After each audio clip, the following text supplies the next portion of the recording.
मलाही बजा, डीजे बिट्टू मलाही बजा। ये दिल बार दिल के मोरे रानी कैसे जखम के जा रहना।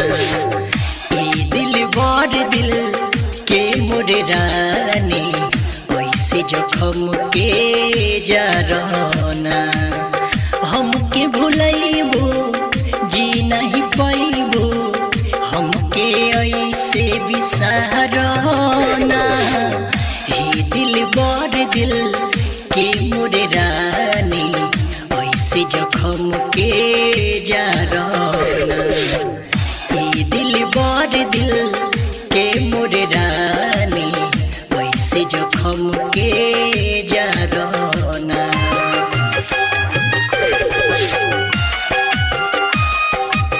डीजे बिट्टू मलाही बजा,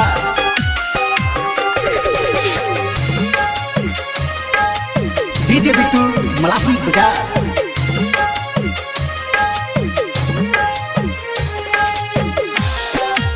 बिट्टू डीजे मलाही बजा मंदिर के पीछे।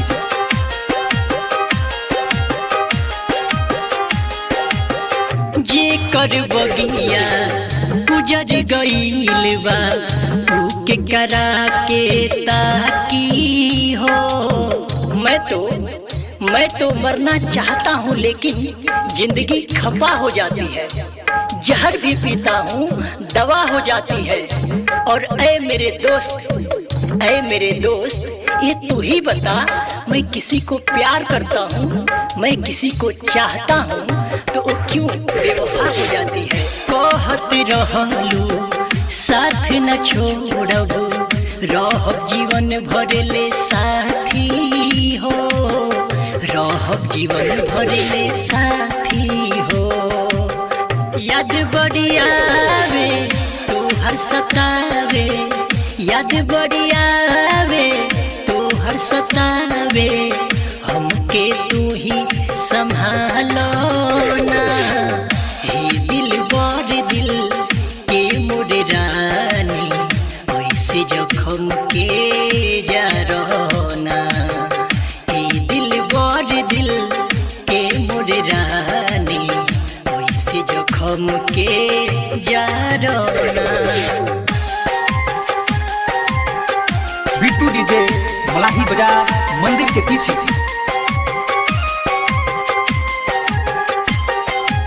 डीजे बिट्टू मलाही बजा। हर पल हर क्षण बीते वियोग में रोग धरा के चल गईलू। हर दुआओं में मांगा तुझे, हर दुआओं में मांगा तुझे, पर सोचा नहीं ये अंजाम होगा। अंजे अजहर गोलू सोनू रोकर क्या करेगा जब उसका मसीहा अलग और मेरा शमशान होगा। प्यारे रहे तना बुझनी राधा, हम नहीं जननी बदल जइबू, हम नहीं जननी बदल जइबू। डोली तोहराई होई विदाई, डोली तोहराई होई विदाई, बतियाई समझावना। हे दिल बार दिल के मोरे रानी ऐसे जखम के